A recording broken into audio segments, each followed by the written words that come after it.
விக்ஷித் பாரத் ஊரக வாழ்வாதாரம் மற்றும் வேலைவாய்ப்பு உறுதி திட்டத்தில் 125 நாட்கள் வேலை என்பது ஏமாற்று வேலையே என முதலமைச்சர் மு க ஸ்டாலின் தெரிவித்துள்ளார்.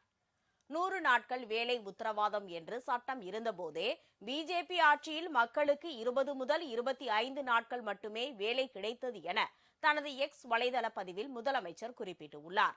அதற்கான ஊதிய தொகையையும் திட்ட செலவையும் மாத கணக்கில் விடுவிக்காமல் வஞ்சித்தனர்.